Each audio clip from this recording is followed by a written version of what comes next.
people? Welcome to the Health is Wealth podcast. I'm your host, Jason Shibley, and this is the show where we talk about the relationship between your health, your wealth, and we're not just talking about the push-ups and dollar bills. My co-host today is Bobby Jackson from Custom Fitness. What's up, Bobby, everybody? how are you? Yeah, I'm doing great. Just happy to be a part of this, man.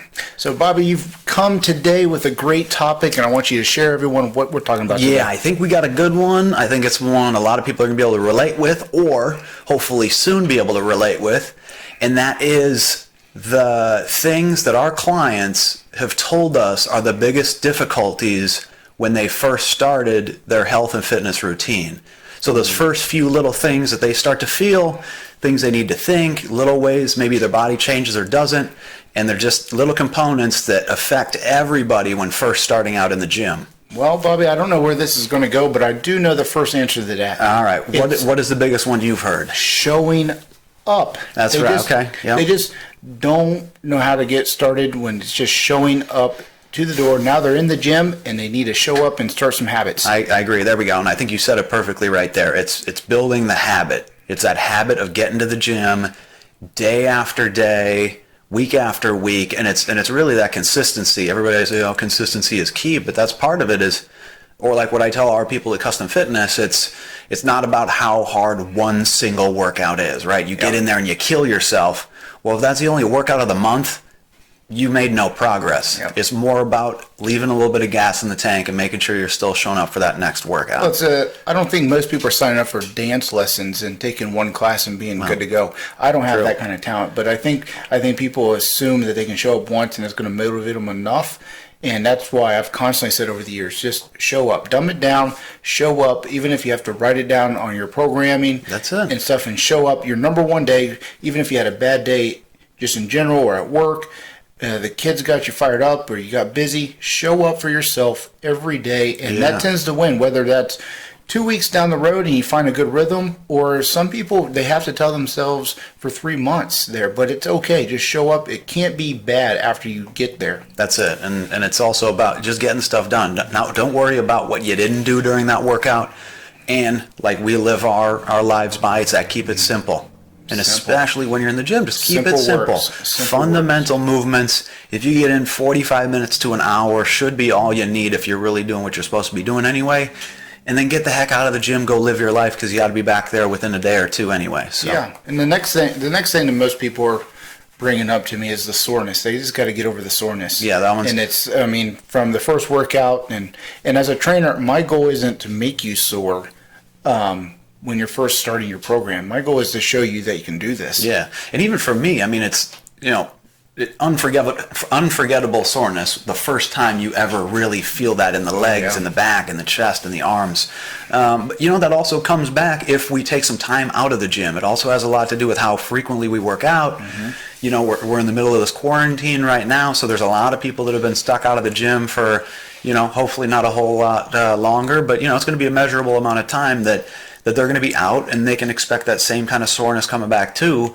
But there's also things we can do, with that soreness. It's not about just sitting there waiting for it to be over. It actually helps working some of that out. We got to force that water down, ramp up that hydration. Yeah, that lactic acid is really, that's where the soreness comes from. It's lactic acid. So like I always like to explain people, if you chop what happens when you're actually doing activities, whether you're out in the garden, but we're talking about the gym specifically today, but you're cutting up those muscle fibers. They're not building as you lift and do the movements. They're actually getting torn up, and that's where the lactic acid, that's the soreness that people are afraid of, and you should be striving for that soreness. And over a period of time through your program, that soreness gets easier because you're going not just 1 day, not just 2 days, but 3, 4, 5, 6 days a week, and you're actually enjoying that soreness, and it gets smaller. Those soreness times get smaller. It does. It slowly starts going away, and then pretty soon you're going to need a really extreme workout to feel any type of soreness anywhere near where you started.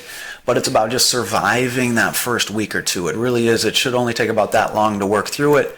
But again, it's ramping up the hydration after the workout days. That next day, make sure we're stretching, try to stay mobile. It's going to hurt for the first few minutes getting walking on some sore legs or up on a bicycle with the sore legs, but I guarantee you just a little bit of work and mobility stuff the next day is actually going to help you get over that stage quicker. Yeah, so. but then I get the clients that okay, they can handle the soreness, whether it's the first couple weeks or a few months in, they can get through it, but then they get really frustrated with the physical exhaustion that they go through.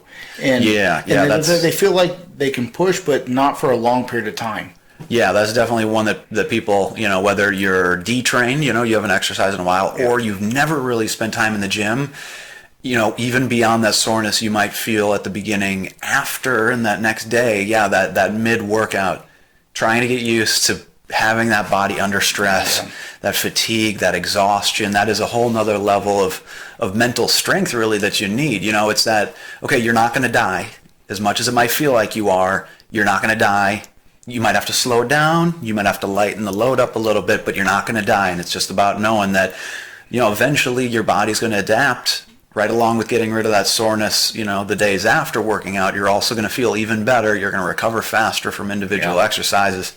And it all just keeps building. Yeah, but with that, it's usually that's where their programming starts. They got in the gym, they've shown up enough, their soreness is happening, but then when it comes to that physical exhaustion, it's really knowing what program you're going through to get through that exhaustion. So you're going to start out when you're sore, it only might take you one set of 15 reps to get sore. That's right. And then you're going to have to build into that. And if you have a good program that you're following, you're progressively adding more sets and changing the rep counts of the same movements you started with your program. And that brings me into a big one too. Another thing that I hear is a challenge, which, of course, is also a reason why Jason and I have so many clients, is not knowing what to do when you get to the gym.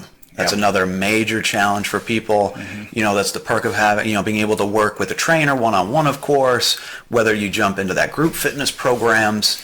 It's so much better, it's more efficient, and helps you make sure you're working on the right stuff rather than just getting that cheap membership and just wandering around that big room full of equipment. It's not about the price of the membership or the price of the service. It's right now, for me personally, if you show me how to make more money faster, I'm listening. And if I believe in you, I might buy from you that service to get me to make that money faster. And that's all we're trying to do as trainers, is show you the safer, faster way to do it from maybe our own personal errors and mistakes, and as well through our education. Oh yeah, and we've learned that from all of our business clients. That's that ROI, that return on investment.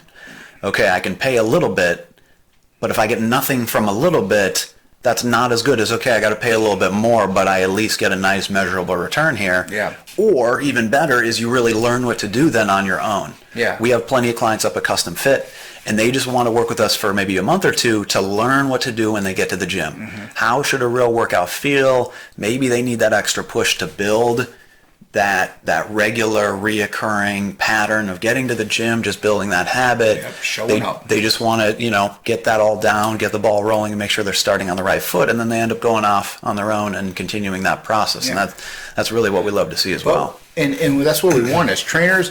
As trainers, we truly want people to get the results that they're looking for. And that's the frustration. We do. We like that. Whether it's working out with me or not, for me, that tells people they're my human billboard, so I don't want them to go unsatisfied and not get results. But that goes into the next part of this, of what our clients complain is they see the delayed results. They don't see it as fast as what they're hoping. And a lot of them, the question is, have we done a good enough job explaining what the program actually is going to entail for what their goals is, whether it's losing some weight, toning up, building actually the endurance to whatever sport they're trying to play, golf, tennis, pickleball, whatever it might be. They're not seeing the results as fast as they want to or hope to. Yeah, and that's a good point too, because the pain starts right away. The difficulty, that fatiguing during the workout, that soreness after, we get those effects right away. Those results we see immediately, but you're right, it's that physical changes that sometimes people can get discouraged, and it's certainly easy for people to get discouraged and quit, because it's okay, well, I hurt.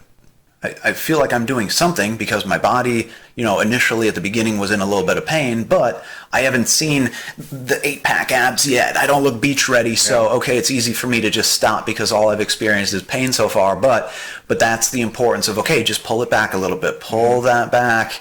Ease up on yourself a little bit. Maybe we need to actually increase the number of days you're working out because we're going to be doing a lot less per day.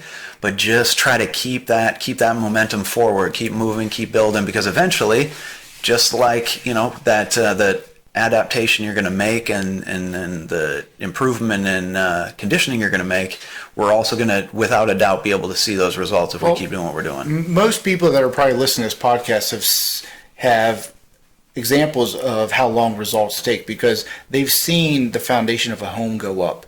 Yeah. And the foundation of a home is very perfect example for what their programming and exercise journey goes through when they're starting their frustrations. That foundation takes a long time to lay. It takes a long time to dry up so they can actually do it. But when you start seeing walls go up, you get a little bit more excited. Yeah, that is big. Then it's big. You get a little bit more excited. Almost so that's like, here. okay, I physically don't see any results yet, but I do feel my pants a little looser. Okay, guess what? That's that first wall going up. And then the second wall is someone actually noticed on you. You didn't notice yet. You're still like, that's the best. You're like, damn it, I don't look good yet.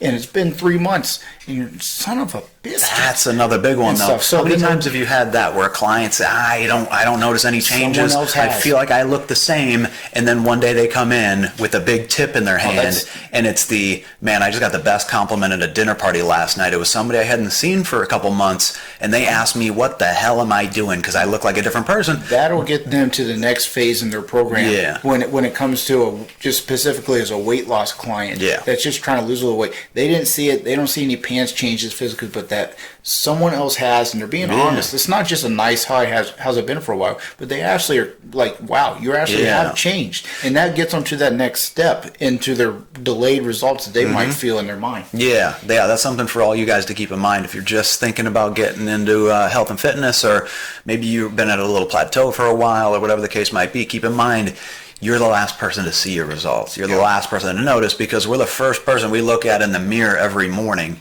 So as those very, very small changes start to compound, you're not going to notice the day-to-day change, but it's going to be that person that you shock at that dinner party that you haven't seen in a few and just months. like just like the home. I like to compare things that people compare to, because everyone's like, I'm never going to see results. But the home, you just put all that money towards a new home. It's been weeks, maybe months, and that foundation's laid. It's rained a few days. Not every day was perfect to work on the home. And then all of a sudden you see a wall go up, another wall go up, and then all of a sudden now you start seeing the roof. And when the roof comes on, now we're so that's almost bikini ready. You're getting to the point where you might have to buy some new outfits. The soreness has gone away. That physical exhaustion that you feel all the time is starting to disappear. It's only on specific workouts and stuff. And that's when we start seeing the clients get excited about actually working out. Oh, yeah. We've had clients also say, people tell me I feel better after I start working out for a while, but I've never felt that. Yeah. Okay, well, we got to stick with it. Number one, what the heck were you doing before? Let's maybe clean up the routine a little bit, be working out a little bit more efficiently, not have you wasting any time in the gym. Make sure you're getting on the right regular pattern of working out. Our training frequency is the right number. And then it's just staying after it. And then nutrition comes in. Then that's nutrition. Another big one. And this is, since I threw the house analogy to everyone. I like the house. So now we got the roof on. Okay, now roof's up. How are we going to get the damn windows into the walls? Okay, because the windows are the eyes to the soul. To the soul. What is that one? And where the smoke comes eyes out. Eyes are the windows to the soul. Yeah, eyes. So windows are the eyes to the home. Are they? I don't know. That sounded good. Anyway, what do you got for us? No. So that was pretty close. By the way, that was not funny at all. Yeah. Well, I know it might have been a Midwestern statement. You've heard that phrase. I've heard it. Maybe probably when I was 6. I'm making one grandpa. for your home analogy right here. Yeah, no, it's great because I love that fact. No, it's perfect. Let's go. But the walls and the roof are up, and then you get stuck. It's raining every day. What is the rain in our fitness program? It's the eating, the nutrition, and there's something not happening that you haven't fixed yet. The activity level was enough to get you to a certain point. Now, but you haven't made the adjustments to the nutrition. And those start getting some of our clients frustrated. Like, I saw it to a certain point, now I'm stuck again. Yeah, the most common thing I hear from somebody who hasn't regularly worked out is, oh man, now my body's getting adjusted to burning all these calories. We're getting really efficient workouts in. And when I get home, I am starving. I am so much more hungry than I used to be now that they're finally using their body. And then they end up ramping the calories up. So calories in, calories out is out of whack. And then either they're maintaining or possibly even gaining weight, even though they're getting great workouts in the gym. Yeah. So what's your solution to that right there? How do we keep them in, keep it in biggest- balance? Well, when it comes to us as trainers, it's showing them the right direction of when to get those big calorie meals in. So it's just lunch should be one of the bigger ones if they're working out in the evening, and then getting a strong stout and that water intake is big to stop that starvation mode. Even though, like you said, if your intake outtake is different, and then all of a sudden you take out more calories right away, but you're not changing up the intake as fast, you're going to want to change when those calories are going in and what calories are going in. Okay, And the cheeseburgers and mozzarella sticks aren't going to work at night after you just gave an awesome workout. And I know most clients make better decisions after they've started working out. When you work out, they don't want to waste that workout. We hope so. That's how we want you guys to be thinking. Unfortunately, I've also heard the person that says, oh, my body's burning so hot right now, I can get away with that was me. XYZ, and now I can eat, double up on the pizza because I did some bench press today. Chipotle. There we go. After a workout, the typical young 20-year-old guy. I mean, you were building, though. You were doing some big building, right? No, but it's still intake, outtake, and that doesn't work for me anymore. That's the dirty bulking right there, right? 101 right there. That's eating garbage. Oh, yeah. Yeah. Yeah. So, on the nutrition side of the thing, Bobby, what's the biggest thing when it comes to people just stuck? What's the first thing you want to change on their nutrition usually? When they're just say, I'm stuck, I'm doing everything you said, I've cut down 3 meals, lunch is the biggest meal I'm taking in, and we're working out in the evenings, and then what's the next thing you tend to right add? away, it's looking for little filler things they have in their nutrition that we can probably cut out, that they might not even be counting. Okay, no, my meals are pretty good. Okay, well, I do have a can of Coca-Cola between my breakfast and lunch, and then between lunch and dinner, sweet tea, all those little things that are just sugar packed. That, okay, first we'll even start with just cutting it in half, not even taking it out, and we're usually going to watch those calories fall off because that's a huge amount by the end of the week. If we're doing 2 a day, that's 10 Monday through Friday. That is a massive amount. And so, looking for the little in-between things that we kind of shave here and there. And then there's the person who actually is eating very, very well in their meals. There's no little filler things in between them. They're just eating just a little bit too much. Yeah. So the volume of food might still be killing you, even though the quality is absolutely perfect. And so that's where volume of food and calorie count is still king when we're talking about body weight management. And guess what? After that, the house is done. The house is complete. Done. And the thing is, when the house is done, that means pretty much you're going to see the result. You're going to be happy. Those abs are starting to pop. It doesn't mean you're not going to start putting furniture in there and be detailed out. Like, okay, I want a little bit more bicep. You were picking on my window to the soul thing, and now you're talking about putting furniture in your damn house with the rain and stuff. We got the clients what they wanted. We got them to see some results. They've lost the weight. Now they want to change up the look. They want to tighten up the shoulders so that sundress looks flawless on them during Easter. Flawless. Yeah. Okay? They don't need to wear the turtlenecks and sweaters and flannels all the time like you do during the summer. Yeah, like my people. Yeah. Well, you're doing it in 90-degree weather. Don't you know? Don't you know? So let's sum this up. Okay, so recap it. Recapping. The first thing you want to do is show up. That's the number one rule. Just keep showing up and build this as a habit. Treat it like a business meeting right there. Make sure you're telling other people at home you're going to the gym. Write it down when you're at work. Reminders in the phone. But just don't let yourself get that excuse to not show up. And ignore the soreness. You want to ignore this.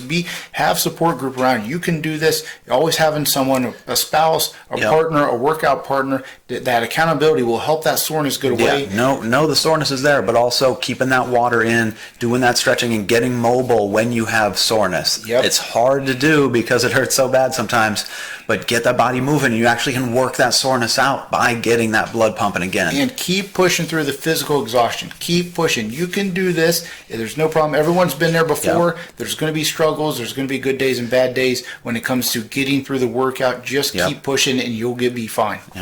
Okay, and then the results will come. Be patient. That's that foundation. Be patient. Be patient. It's coming. I promise you. Most people are going to see it because they're going to get a compliment before and stuff. I'll give you a compliment right now. Hear. Bobby looks fabulous today. And he didn't look fabulous yesterday. That's a great result, though. Yeah, thank you. Seeing results every day. And then stay on the nutrition. That's 75% of the issues that most people have is the eating habits. Change the nutrition, And then if you have any more questions, we'll be here for you. Okay, Bobby Jackson from Cutzel Fitness, Jason Shively here with Fitness Prosperity. Ladies and gentlemen, thank you so much for watching or listening to today's episode. We'd love if you leave a comment down below. Don't forget to give us a 5-star review, like us, share us, and follow all the guests from today's episode. And remember, if it was easy, it'd be damn cheesy.